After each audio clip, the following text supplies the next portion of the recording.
घटना सन 1871 की है।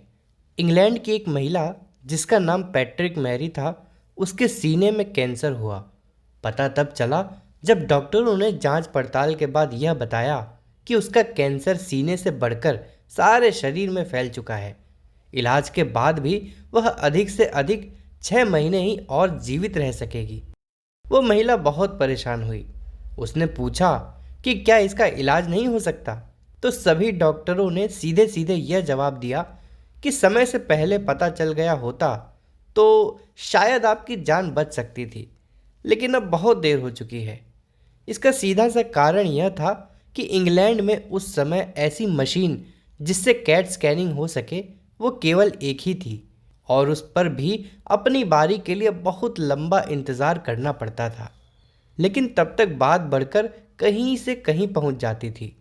पैट्रिक मैरी भी इसी इंतज़ार में इस स्तर तक जा पहुंची। महिला ने सोचा कि जब केवल 6 महीने ही जीना है तो इस समय का अच्छे से अच्छा उपयोग क्यों न किया जाए। सोचते सोचते वह इस निष्कर्ष पर पहुंची कि मेरी हैसियत तो ऐसी नहीं है कि ऐसी कई मशीनें अपने देश में लगवा दूं, पर इतना तो हो ही सकता है कि अगर पूरी शक्ति इस काम में लगा दी जाए तो एक की जगह पर कम से कम 2 मशीनें तो हो ही सकती हैं। कुछ तो फायदा हो, कुछ रोगियों की तो जान समय पर बचाई जा सके। पर उन दिनों ऐसी एक मशीन लगभग 3 करोड़ रुपयों में बनती थी। पैट्रिक ने एक योजना बनाई।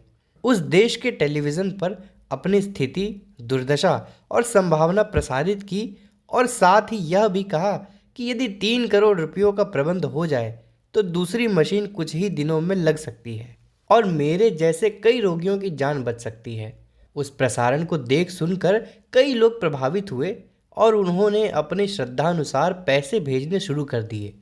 उस महिला का हौसला बढ़ा और अपने इस लक्ष्य को पूरा करने के लिए उसने अपना पूरा समय और मनोयोग लगा दिया। आखिरकार नियत समय में दूसरी मशीन बननी चालू होने के लिए स्थानीय जांचकर्ताओं के पास सारी व्यवस्था हो गई। मशीन बनने का काम शुरू हो गया। इस बीच वो महिला इन चीज़ों में इतना व्यस्त रही कि अपने लिए जो सोचना करना था उस पे उतना ध्यान ही नहीं दिया।